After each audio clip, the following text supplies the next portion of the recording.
Hi, my name is Paulette Andre. Thank you for watching my video. I believe that humility, cultural awareness, advocacy, and social justice are important to the profession because without them, we would not be able to do our jobs. Cultural humility and cultural awareness call for us to be aware of our cultural background, our understanding of other cultures, and the fact that we can be vulnerable to admit we are not experts. We need to learn from our clients. And I think that with advocacy, we learn to fight for, we learn what we're fighting for.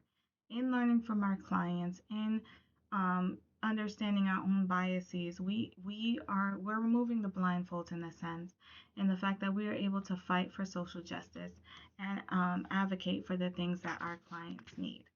Um, I believe that the ethical principles regarding cultural humility, awareness, advocacy, and social justice are self reflection, which leads to self awareness, learning from the client, being vulnerable enough to do so, lifelong learning, not just learning from the client, but also engaging in different trainings and seminars and webinars that cover cultural awareness, cultural diversity, multicultural training, different theories that are out there that have been empirically based, empirically tested, and yes, you can use these to engage with your clients from different cultures, and then also being a continuous advocate of not just the profession, but also cultural diversity.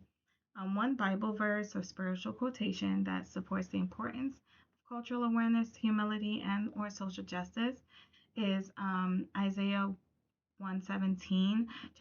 Page 205 of chapter 5 had a whole list, and this one was my favorite one. It says, learn to do good, seek justice, and rebuke the oppressor, defend the fatherless, and plead for the widow. And I think that is essentially the core of this profession.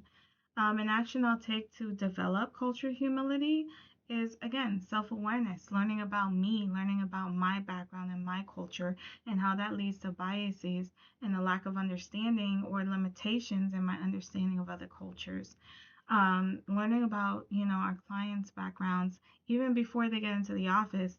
If they fill out the paperwork, the informed consent and things like that ahead of time, I can learn if they're from Laos or if they're Filipino. I can learn about some things about culture and um, try to engage or integrate that into our sessions without uh, performing microaggressions, which is a very big deal, even though they're called micro.